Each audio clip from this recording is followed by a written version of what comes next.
ನನ್ನ ಹೇಳಿಕೆಯನ್ನು ಸರಿಯಾಗಿ ಅರ್ಥೈಸಿಲ್ಲ, ನೀವು ಅರ್ಥೈಸಿಲ್ಲ, ಅದನ್ನು ಬೇರೆ ಬೇರೆ ಪ್ಲ್ಯಾಟ್ಫಾರ್ಮಲ್ಲೂ ಕೂಡ ಬೇರೆ ಬೇರೆ ಅರ್ಥೈಸಿದ್ದಾರೆ.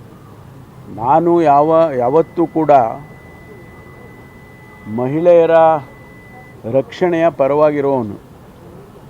ನಾವು ಅನೇಕ ಕಾರ್ಯಕ್ರಮಗಳನ್ನು ನಾನು ಗೃಹ ಸಚಿವನಾಗಿ ಪ್ರತಿ ಬಾರಿ ಬಂದಾಗಲೂ ಕೂಡ ಅದು ನಿರ್ಭಯ ಕಾರ್ಯಕ್ರಮ ಇರ್ಬೋದು, ರಾಜ್ಯದಲ್ಲಿ ಅನೇಕ ರಾಜ್ಯಗಳಿಗಿಂತ ಹೆಚ್ಚು ನಾವೇ ನಿರ್ಭಯ ಹಣ ಖರ್ಚು ಮಾಡಿ, ರಾಜ್ಯ ಸರ್ಕಾರನೂ ಖರ್ಚು ಮಾಡಿ, ಇದಕ್ಕೆ ಕೇಂದ್ರ ರಾಜ್ಯ ಏನು ಎರಡೂ ನಾವು ನಿರ್ಭಯ ಕಾರ್ಯಕ್ರಮವನ್ನು ಅನುಷ್ಠಾನ ಮಾಡಬೇಕು ಅದನ್ನು ಮಾಡಿದ್ದೇವೆ.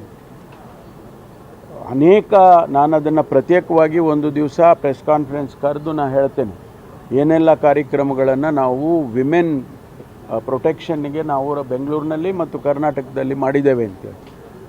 ಯಾವುದೋ ಒಂದು ಹೇಳಿಕೆಗೆ ಅದನ್ನು ತಿರುಚಿಬಿಟ್ಟು ನನ್ನ ಬಗ್ಗೆ ಮಾತನಾಡೋದು ಸರಿ ಕಾಣಿಸಲ್ಲ.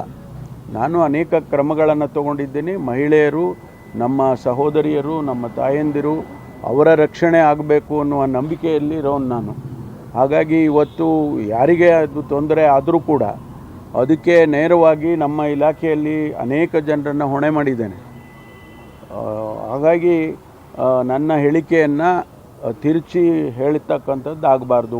ಎರಡನೇದು, ಅಂಥದ್ದೇನಾದರೂ ಕೂಡ ಯಾರಿಗಾದರೂ ಭಾರತೀಯ ಜನತಾ ಪಾರ್ಟಿಯವರು ರಾಜಕೀಯ ಮಾಡೋದು ಅವರಿಗೆಲ್ಲ ನಾನು ಹೇಳ್ತಾ ಇರೋದು ಈ ಮಾತನ್ನು.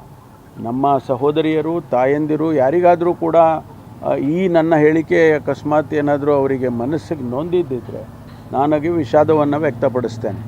ಆದರೆ ಅದನ್ನು ಬೇರೆ ಬೇರೆ ರೀತಿಯಲ್ಲಿ ಬೇರೆ ಬೇರೆ ಪ್ಲ್ಯಾಟ್ಫಾರ್ಮಿಗೆ ತೊಗೊಂಡೋಗೋ ಅಗತ್ಯ ಇಲ್ಲ.